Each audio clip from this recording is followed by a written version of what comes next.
آخری نبی ہوگا، لیکن اس کی شان یہ ہے کہ اگر اس محمد کو پیدا کرنا مقصود نہ ہوتا تو اے آدم یہ بہارے تو بھی نہ لگتا۔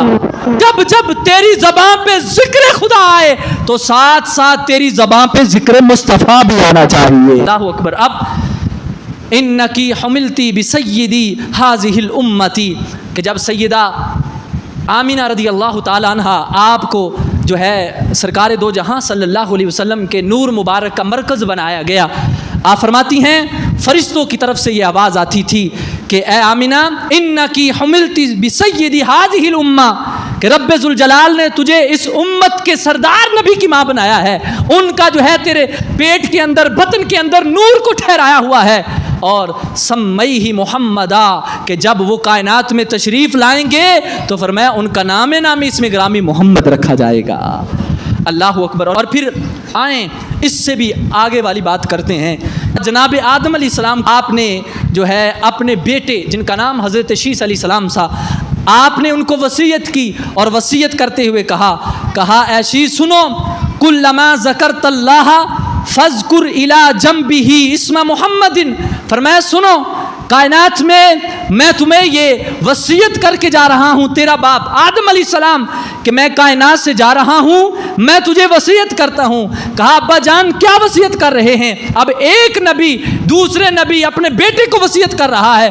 فرمایا سنو، جب جب بھی تم خدا کا ذکر کرو گے، جب جب بھی تم اللہ کو یاد کرو گے، تو فرمایا اپنی زبان پہ فقط خدا کا ذکر نہ رکھنا، فقط جو ہے تم رب رب نہ کرتے رہنا، کہا بلکہ سنو فذکر الی جنبہ اسم محمد، فرمایا جب جب تیری زبان پہ ذکر خدا آئے تو ساتھ ساتھ تیری زبان پہ ذکر مصطفیٰ بھی آنا چاہیے۔ ذکر خدا کرے ذکر مصطفیٰ نہ کرے، ذکر خدا کرے ذکر مصطفیٰ نہ کرے، ہمارے منہ میں ہو ایسی زبان خدا نہ کرے۔ آج جو وچھوڑا ڈالنا چاہتے ہیں، کہتے ہیں مسجدوں میں رب کا نام کے ساتھ تم محمد صلی اللہ علیہ وسلم کا نام کیوں لکھ دیتے ہو؟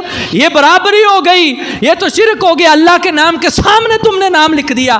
تو میں کہتا نادان ہو، تمہیں پتہ ہی نہیں، ایک نبی اپنے بیٹے کو وصیت کر کے جا رہا ہے۔ یہ کوئی عام معمولی سا بندہ نہیں تھا، کوئی مولوی نہیں تھا، کوئی عالم نہیں تھا، کوئی جو ہے وہ محدث مفسر نہیں تھا، یہ پوری کائنات کا باپ جس سے نسل انسانی سارے انبیاء جو ہے پیدا ہوئے، ساری کائنات پیدا ہوئی، وہ نبی اپنے بیٹے کو وصیت کر کے جا رہے ہیں کہ جب جب ذکر خدا کرنا ہے ساتھ ساتھ ذکر مصطفیٰ کرنا ہے، کہ شرک کا قلعہ کما کر دینا ہے کہ رب اور ہے محمد اور ہے، لیکن رب ذوالجلال نے اپنے حبیب کا ذکر اپنے ساتھ رکھ دیا ہے۔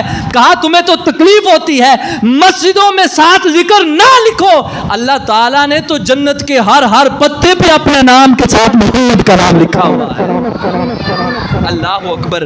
تو یہ سرکار دو جہاں صلی اللہ علیہ وسلم، اور پھر جناب آدم علیہ السلام سے پوچھا گیا کہ ابا جان اتنا بڑا آپ نے جو مجھے وصیت کی ہے، اس کے پیچھے راز کیا ہے؟ آپ فرمانے لگے انی رأیت اسمہ مکتوبا علی ساق العرش۔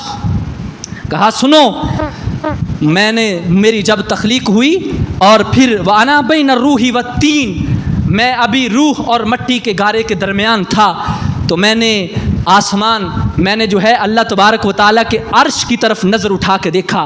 جب میں نے نظر اٹھا کے دیکھا، فرماتے ہیں اسمہ مکتوبا علی ساق العرش، کہ رب ذوالجلال کا عظیم عرش، شان والا عرش، فرمایا وہاں پر جس نام کو اللہ تبارک و تعالیٰ نے سنہرے الفاظ میں تحریر کیا ہوا تھا، کہ اللہ تعالیٰ نے لا الہ الا اللہ محمد الرسول اللہ، رب نے اپنے نام کے ساتھ فرمایا جس نام کو ساتھ ذکر کیا ہوا تھا، فرمایا وہ نام کوئی اور نام نہیں تھا بلکہ وہ محمد صلی اللہ علیہ وسلم کا نام تھا۔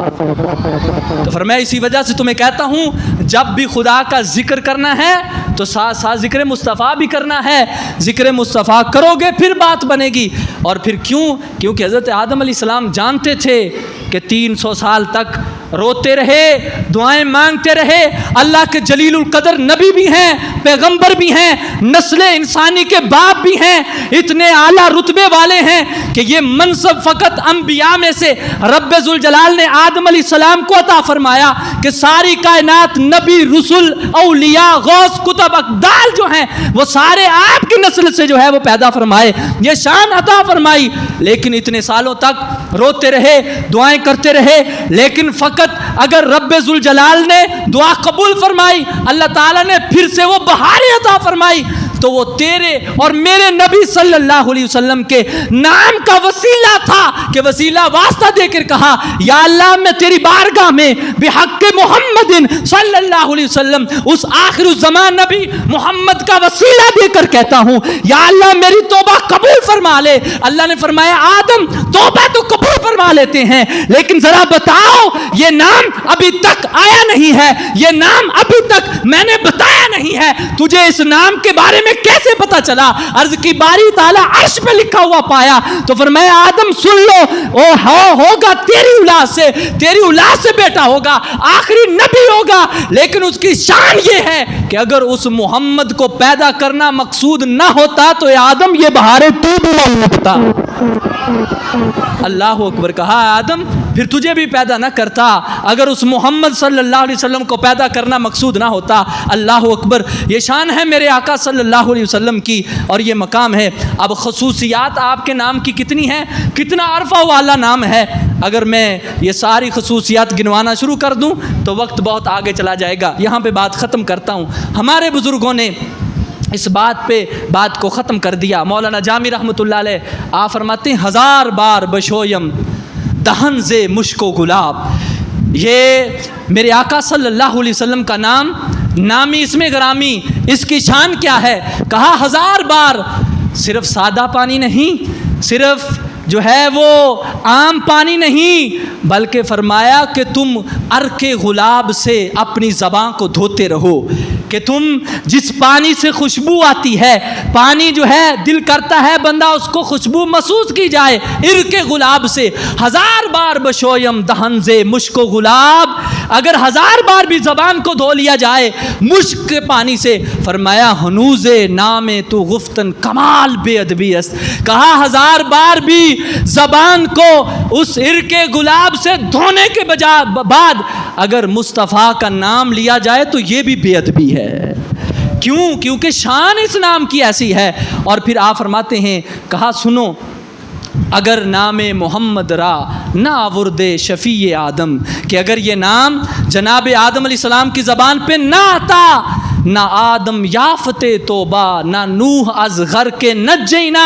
کہا نہ آدم علیہ السلام کی توبہ قبول ہوتی, نہ جناب نوح علیہ السلام جو ہے وہ کشتی غرق ہونے سے بچتی, اور نہ ہی جناب خلیل اللہ جو ہے وہ آگ سے محفوظ رہتے, اور نہ ہی جناب اسماعیل کی جو ہے وہ گردن پہ چھری نہ چلتی. کہا یہ سارا کچھ اگر ہوا ہے تو یہ نام مصطفیٰ کا صدقہ ہے, یہ نام محمد کا صدقہ ہے. اور نام محمد کتنا میٹھا لگتا ہے, نام محمد کتنا میٹھا لگتا ہے. اللہ اکبر. دونوں جہاں سرکار کا صدقہ لگتا ہے. نام محمد کتنا میٹھا لگتا ہے, دونوں جہاں سرکار کا صدقہ لگتا ہے. اور آؤ سنائیں اپنے پیا کو اپنے غم کی کہانی, آؤ سنائیں اپنے پیا کو, یعنی سرکار دو جہاں صلی اللہ علیہ وسلم کو, آؤ سنائیں اپنے پیا کو اپنے غم کی بات.